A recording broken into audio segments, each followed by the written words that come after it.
बाबा विश्वनाथ की धरती काशी की सेवा का अवसर मिला और आज श्रीशैलम का आशीर्वाद मिल रहा है। మిత్రులారా, ద్వాదశ జ్యోతిర్లింగ స్తోత్రంలో ఇలా చెప్పబడింది, సౌరాష్ట్రే సోమనాథం చ శ్రీశైలే మల్లికార్జునం. అంటే 12 జ్యోతిర్లింగాలలో మొట్టమొదటి సోమనాథుడైతే రెండవది మన మల్లికార్జునుడు. నా అదృష్టం ఏంటంటే దాదా సోమనాథుని భూమి అయిన గుజరాత్లో నేను జన్మించాను. అలాగే బాబా విశ్వనాథుని భూమి అయిన కాశీకి సేవ చేసే అవకాశం నాకు లభించింది. మరియు ఈ రోజు నేను శ్రీశైలం స్వామివారి ఆశీస్సులు ఈ రోజు పొందాను. साथियों, श्रीशैलम में दर्शन के बाद मुझे शिवाजी स्फूर्ति केंद्र जाकर उन्हें श्रद्धांजलि अर्पित करने का अवसर मिला। मैं इस मंच से भी छत्रपति शिवाजी महाराज को नमन करता हूं। మిత్రులారా, శ్రీశైలం దర్శనం తర్వాత ఛత్రపతి శివాజీ స్ఫూర్తి కేంద్రాన్ని సందర్శించుకొని ఆయనకు నా శ్రద్ధాంజలి అర్పించుకునే అవకాశం కూడా లభించింది. ఈ వేదిక నుంచి మరొకసారి ఛత్రపతి శివాజీ మహారాజ్కి కూడా నా నివాళులు అర్పించుకుంటున్నాను. मैं अल्लमा प्रभु और अक्क महादेवी जैसे शिव भक्तों को भी प्रणाम करता हूं। मैं श्री उయ్యాలవాడ नरसिम्हा रेड्डी गारू और हरि सर्वोत्तम राव जैसे महान स्वतंत्र सेनानियों को श्रद्धापूर्वक नमन करता हूं। అల్లమ్మ ప్రభు మరియు అక్క మహాదేవి వంటి గొప్ప శివభక్తులకి కూడా నేను నా నమస్కారాలు తెలియజేసుకుంటున్నాను.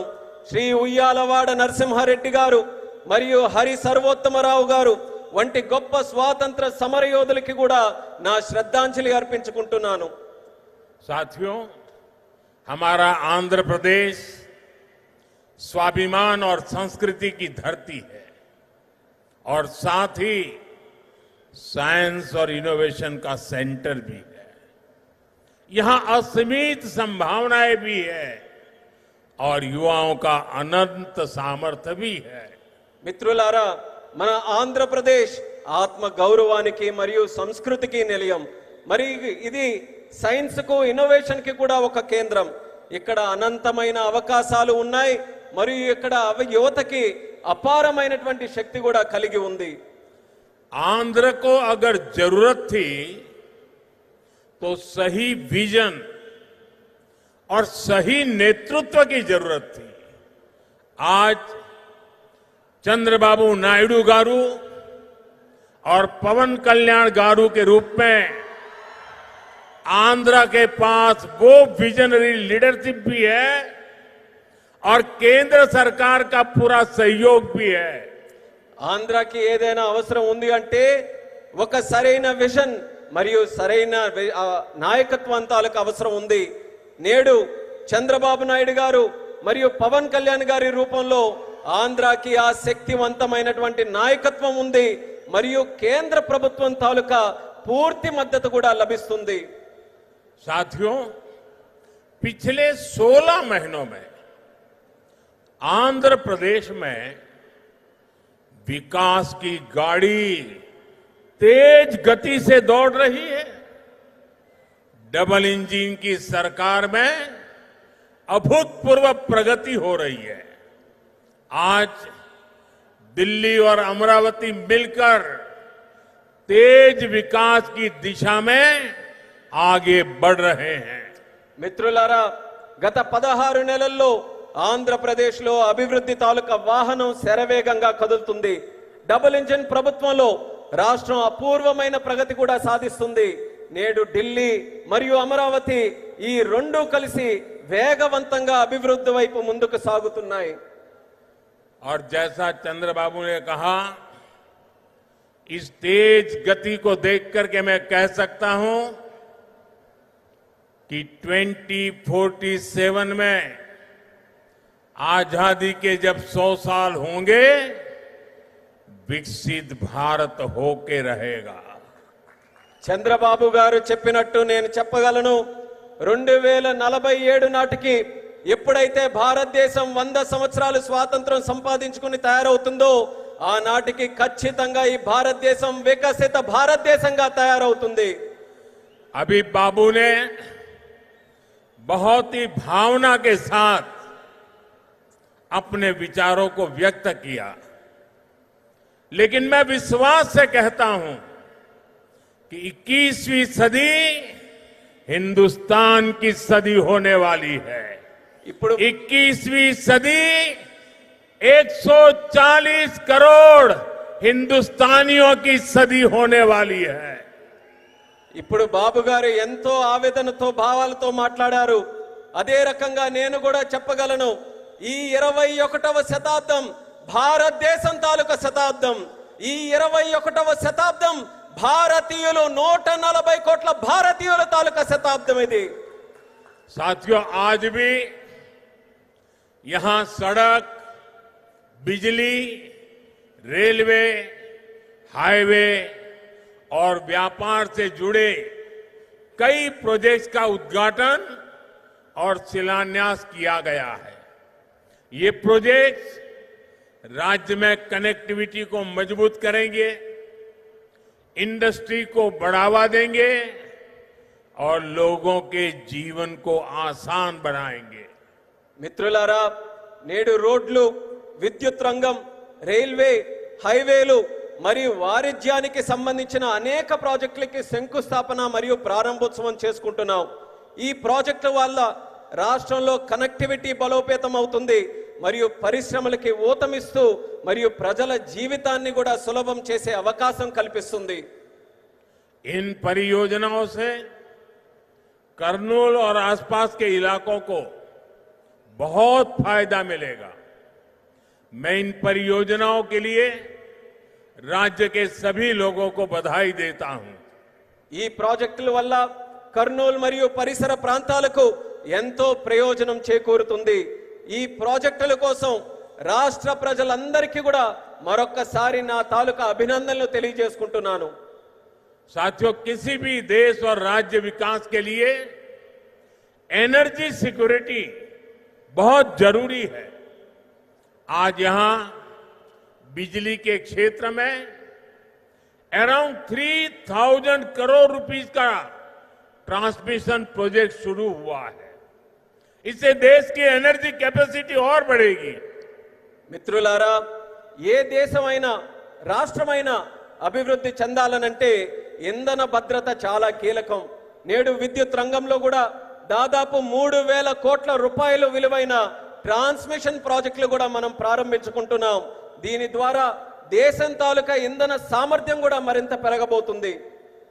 साथियों, तेज विकास के बीच हमें पुरानी स्थितियों को भी भूलना नहीं है. 11 साल पहले जब केंद्र में कांग्रेस सरकार थी, तब प्रति व्यक्ति इलेक्ट्रिसिटी की खपत औसतन 1000 यूनिट से भी कम थी. तब देश को ब्लैकआउट जैसी चुनौतियों का भी सामना करना पड़ता था. हमारे गांवों में बिजली का खंभा भी नहीं लगा था. మిత్రులారా, వేగవంతమైన అభివృద్ధి మధ్య మనం గతాన్ని మాత్రం మర్చిపోకూడదు. 11 సంవత్సరాల క్రితం కేంద్రంలో కాంగ్రెస్ ప్రభుత్వం అధికారంలో ఉన్నప్పుడు సగటు తలసరి విద్యుత్ వినియోగం 1000 యూనిట్ల కంటే చాలా తక్కువగా ఉండేది. అప్పుడు దేశం కూడా అనేక విద్యుత్ కోతల వంటి సవాళ్లు కూడా ఎదుర్కొంది. వేలాది గ్రామాలలో కనీసం విద్యుత్ స్తంభాలు కూడా ఏర్పాటు చేయలేనటువంటి దుస్థితి ఉండేది. आज क्लीन एनर्जी से लेकर देश के टोटल एनर्जी प्रोडक्शन तक भारत हर क्षेत्र में नए रिकॉर्ड बना रहा है. आज देश के हर गांव तक बिजली पहुंच चुकी है.